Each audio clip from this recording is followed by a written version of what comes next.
Salutations, respected viewers. This is George from Ireland. I'm in front of the statue of Nelson Mandela here in London on the South Bank. So this was put up here in 1985, unveiled by Oliver Tambo, who was the African National Congress's representative here in London. 100 years after Nelson Mandela's birth, it's time to reflect on his legacy. Who was he? Well, in case you don't know, he was the first black president of South Africa. He was born there in 1918 into a family, and his father was a chieftain. So he went to school, which could not be taken for granted in 1920 South Africa. Became absolutely fluent in English. His real name is Rolihlahla, but on the first day his teacher said, "Your name is Nelson," as in Admiral Horatio Lord Nelson. So even though he was an anti-colonialist, he did admire some aspects of British culture. And Blair later remarked on this when Nelson Mandela visited the United Kingdom. One might have thought that Mandela would loathe all things British, but nothing could be further from the truth.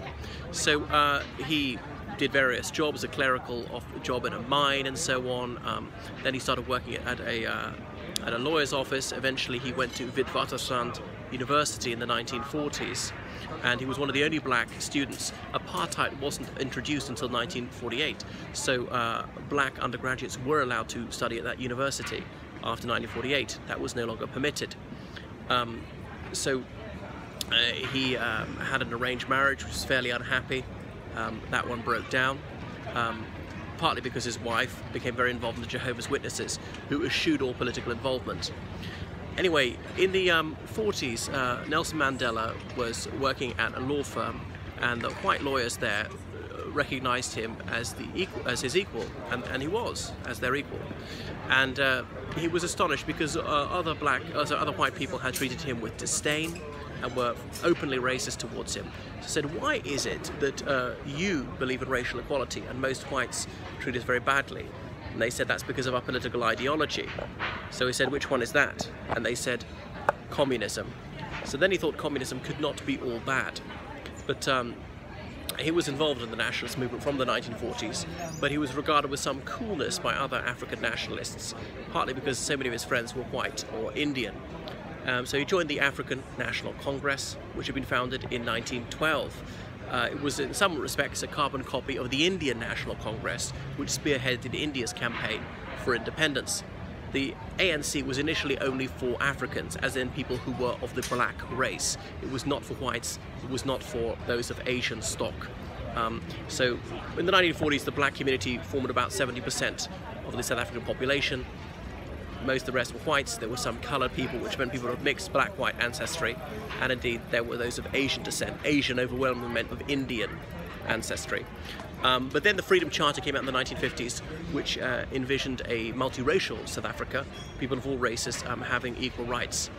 The ANC for years campaigned for better treatment for the black majority, but the South African government refused to countenance even considering such requests, refused to meet them. So after half a century of asking politely, the ANC had made no headway, and in fact the situation had got worse with the Group Areas Act and so forth, with the ban on interracial marriage, with rezoning some areas where black people live being categorized as white areas, and the black people having their houses demolished without compensation, being forced out, often literally at gunpoint. So that's why in 1962 they began their armed campaign. First of all, they did not intend to kill anyone, simply to cause disruption, blowing up power stations, telephone exchanges, railway stations, but hopefully in the middle of the night so as not to even injure anyone. But it went wrong and some people were killed, and a white ANC activist was hanged for that. Peter Hain gave a speech at this man's funeral in 1965.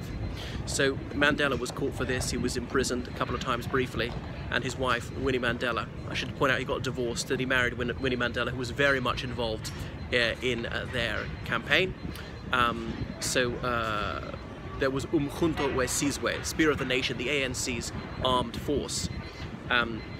Mandela, he left South Africa under an assumed name in the early 60s, and he travelled to other African countries, to Algeria, which had just become independent from France, here to the United Kingdom. There's footage of him on Parliament Square. So he was a Pan-Africanist, believed in solidarity between all African people and in ending colonialism. But then returned to South Africa. The CIA found out where he was, and they tipped off BOSS, Bureau of State Security, that's South Africa's secret service, who was jailed. He had that Rivonia treason trial. So it was quite possible he would be sentenced to death, but in fact he was not. And he gave a very dignified and eloquent oration as he was sent down, saying that he struggled against white domination and black domination. He wanted a free and equal society. It was a principle for which he hoped to live, but he was willing to die. Anyway, he was sentenced to life imprisonment. They chose not to appeal, partly because the sentence could be raised to death. So he was imprisoned on Robben Island off the coast of Cape Town for a long time. Robben meaning seal in Afrikaans. That's the Dutch language of South Africa. Then he was in another prison on the mainland, but for some reason Robben Island's what sticks in the mind. He never complained about his treatment. I mean, his conditions were rather Spartan, but he wasn't hurt, he wasn't tortured in any way, he wasn't denied food or that kind of thing. Only got to see his family occasionally, but he said sometimes the price seemed just too high for his family to bear. And then in the 80s, there was such a campaign for him to be released. Free Nelson Mandela was a well-known song. There was a huge concert here in London in 1988 for his birthday. He was offered by the South African government to go free, to live in somewhere in one of the Bantu homelands, or in someone like Lesotho, but he turned all that down. So finally he was set at liberty in 1990 by F.W. de Klerk. He became president on the 10th of May 1994. He came on a state visit here. I could go on all day. You should read his Long Walk to Freedom and indeed watch that fabulous biopic about him. So he's a man about whom I don't approve of everything. Certainly he was unafraid of death. He had a moral courage, but he also had moral blind spots. He demanded liberty for South Africa, but was a staunch advocate of tyranny in other countries in Africa, such as Libya. And he wouldn't say a word against horrific despots in other African countries or in communist countries. So South Africa now is better than it was under apartheid in every regard. And I'm not someone who holds any brief for the ANC. There's freedom of expression, there wasn't before. The police aren't killing huge numbers of people. The police, I don't think, ever torture anyone. And everybody's better off. Now it's true the black working class are only a little better off than they were under apartheid, so the ANC has been a disappointment in that regard, but it could have become far, far worse. And he was magnanimous, he was reconciliatory when he was president, so all that is commendable. He was also someone who believed in major arms sales to other countries, so that again would be one of his failings. But despite his shortcomings, overall he was a force for good. It's a very good thing that apartheid has been thrown into the bin and will never ever come back, and people of different races can meet on an entirely equal footing. I don't think it was personally anti-white at all, despite some of the white racists making such bogus accusations against him.